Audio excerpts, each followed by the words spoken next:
Hello friends, ഞാൻ baby Joseph. ഒരു ചൂണ മീനിനോട് എങ്ങനെ അച്ചാറുണ്ടാക്കുന്നതാണ് ഞാൻ കാണിക്കാൻ പോകുന്നത്. അതെങ്ങനെയെന്ന് നോക്കാം. 2 കിലോ മീനാണ് ഞാൻ മേടിച്ചുള്ളത്.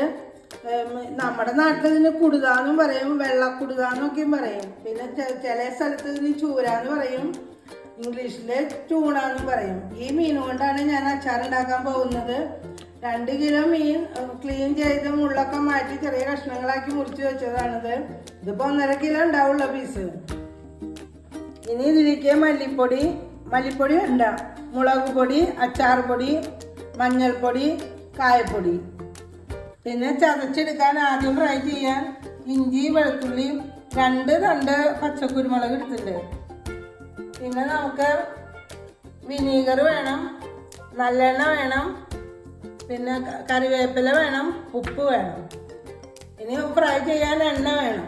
ഇത്രയൊക്കെയുള്ള നമ്മുടെ ഇൻഗ്രീഡിയൻസ്. നമ്മൾ നല്ലെണ്ണയിലാണ് മീൻ വറുത്തെടുക്കുന്നത്. ഒരു 100 ഗ്രാം എണ്ണ ഒഴിച്ചിട്ടുണ്ട്. ആ വറുത്ത എണ്ണയിൽ തന്നെയാണ് പിന്നെ നമ്മൾ മസാലയും ഉണ്ടാക്കുക. എണ്ണ ഒന്ന് ചൂടാവട്ടെ. ചൂടായി നമുക്ക് ഓരോ പീസസായിട്ട് ചെറിയ കഷ്ണങ്ങളാക്കി മുറിച്ചിട്ടുണ്ട്. ഇനി വറുത്തെടുക്കുമ്പോൾ അതിൻ്റെ പകുതിയാവും. നമുക്ക് ഈ മീൻ വറുത്തെടുക്കാം.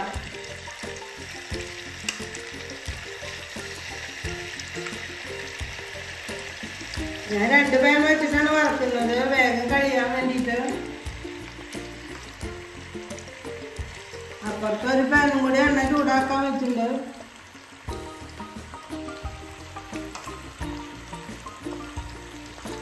ഞാൻ 2 പാനിലായിട്ടാണ് മീൻ വറുക്കുന്നത്. മീൻ മുള്ളും നടുക്കിലത്തെ മുള്ളും ആ സൈഡിലത്തെ മുള്ളും എല്ലാം മാറ്റി, തലഭാഗം എല്ലാം മാറ്റിയിട്ടാണ് ഞാൻ എടുക്കുന്നത്. അതെല്ലാം വേണമെങ്കിൽ തല വെച്ചിട്ട് വെക്കണ പോലെ കറി ഉണ്ടാക്കാം. ഇനി നമുക്ക് ഈ മീൻ പെട്ടെന്ന് 2 പാത്രത്തിലായിട്ട് വറുത്തെടുക്കാം.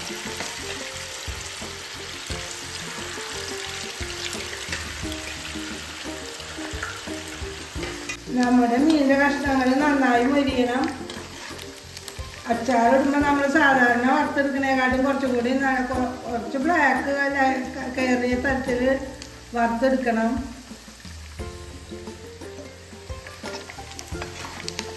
എന്നാലാണ് നമ്മൾ കുറച്ച് നാള് ഇരിക്കാൻ വേണ്ടിയിട്ട് നാശമാകാതെ ഇരിക്കുള്ളൂ. മീനച്ചാറ് എത്രയും മൊരിഞ്ഞ് ഉപയോഗിച്ചോ കരിയാൻ പാടില്ല എന്ന് മാത്രമല്ല, നന്നായി മൊരിഞ്ഞിട്ട് തന്നെ എടുക്കണം. മീനച്ചാറ് വറുക്കുന്നതിൽ അത് മാത്രമേ പ്രത്യേകമായിട്ട് ശ്രദ്ധിക്കാനുള്ളത്. അച്ചാറുണ്ടാക്കുന്ന മീനുകൾ നമുക്ക് അരക്ക മീൻ കൊണ്ട് ഉണ്ടാക്കാം. അരക്ക മീൻ എന്ന് പറഞ്ഞാൽ നെയ്മീൻ കൊണ്ട് ഉണ്ടാക്കാം. പിന്നെ കട്ടിയായിട്ട് ചൂടായി കഴിഞ്ഞാൽ ഉറച്ചിരിക്കുന്ന മീനുകളാണ് അച്ചാറുണ്ടാക്കാൻ പറ്റുക. ചെമ്മീൻ കൊണ്ട് ഉണ്ടാക്കാം. പിന്നെ ഇതൊക്കെയാണ് ഗൾഫിലൊക്കെ ടിൻ ഫിഷൊക്കെ ആയിട്ട് വരുന്ന മീൻ. ഇതാണ് എന്താ വെച്ചാൽ ഇത് കുറച്ച് കട്ടിയായിട്ടിരിക്കുന്ന കാരണം സ്വർക്കയിലൊക്കെ ഇട്ട് കഴിഞ്ഞാൽ നല്ല കേട് വരാതെ ഇരിക്കും. ഒരു പാൻ മൊരിഞ്ഞ് കിട്ടി.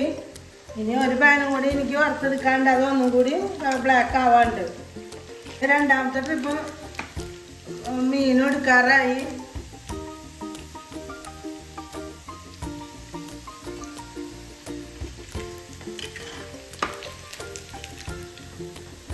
നമ്മൾ ഇഞ്ചിയും വെളുത്തുള്ളി, പച്ചക്കുരുമുളക് 2 തണ്ട് എടുത്തിട്ടുണ്ട്. അതും കുറച്ച് വേപ്പില എടുത്ത് വെച്ചിട്ടുണ്ട്. അതും ഞാൻ ആദ്യം പറഞ്ഞിട്ടുണ്ടായില്ല, 2 ടീസ്പൂണ് കടുക് എടുത്തിട്ടുണ്ട്. അതും കൂടി ചതയ്ക്കാണ് ഇതിൻ്റെ കൂടെ. ഞാൻ മിക്സിയിൽ ഇതൊന്ന് ചതച്ചെടുക്കട്ടെ. ഞാൻ ആ വറുത്ത എണ്ണ തന്നെ എടുത്തുള്ളത്. അതിലേക്ക് ചതച്ചിരിക്കുന്ന ഇഞ്ചി, വെളുത്തുള്ളി, വേപ്പില, കടുക്, പച്ചക്കുരുമുളക്, ഇത് 4ഉം കൂടി ഇട്ടിട്ട് ഞാനൊന്ന് മൂപ്പിച്ചെടുക്കട്ടെ. നമ്മുടെ മസാല മൊരിഞ്ഞു. ലാസ്റ്റ് ആയപ്പോൾ അതിനകത്ത് കടുകും പൊട്ടി. ഇനി നമുക്ക് അച്ചാർ പൊടി ഒരു 4 ടേബിൾ സ്പൂൺ ഉണ്ട്. 3 ടേബിൾ സ്പൂണ് സാധാരണ മുളക് പൊടി,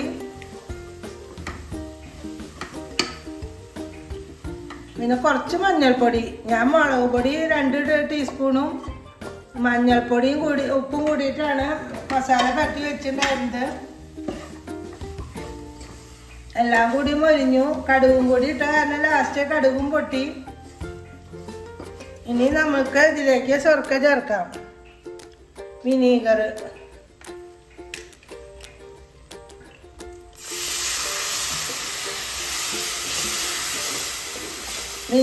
ആദ്യം കുറച്ച് കട്ടിയായിട്ട് തന്നെ നന്നായിട്ട് ലൂസായിട്ട് തന്നെ ചേർക്കാം.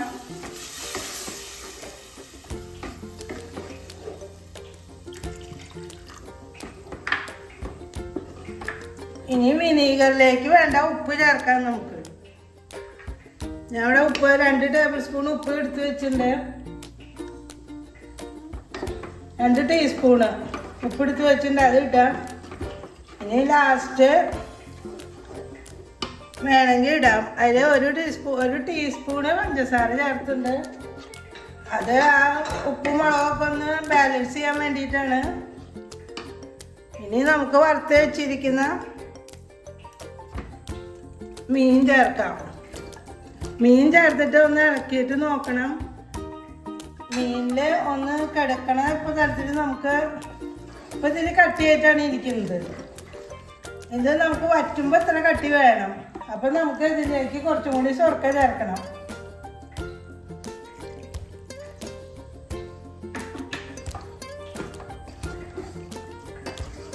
എല്ലാ മസാലകളും ചേർന്ന് ഇത്തിരി കുഴമ്പ് രൂപത്തിൽ കിട്ടണം. ഈ പരുവത്തിൽ നമ്മൾ എടുക്കണം. ഇതൊന്ന് നന്നായിട്ടൊന്ന് അരിയൊക്കെ നന്നായി തിളച്ച് കഴിഞ്ഞാൽ നമുക്ക് ഓഫ് ചെയ്യാം. 1 മിനിറ്റ് തിളച്ചോട്ടെ, അപ്പോഴാണ് നമുക്ക് അച്ചാർ പാകമാവുള്ളൂ. ഇത് തിളച്ച് വരുന്ന സമയത്ത് നമ്മൾ അച്ചാർ പൊടി ചേർത്ത കാരണം 1 ടീസ്പൂണ് കായപ്പൊടി ചേർത്താൽ മതി.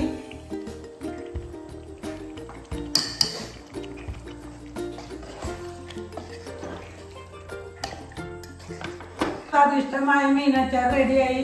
എല്ലാവരും ഉണ്ടാക്കി നോക്കണം. ലൈക്ക് ചെയ്യണം, ഷെയർ ചെയ്യണം, സബ്സ്ക്രൈബ് ചെയ്യണം. Thank you.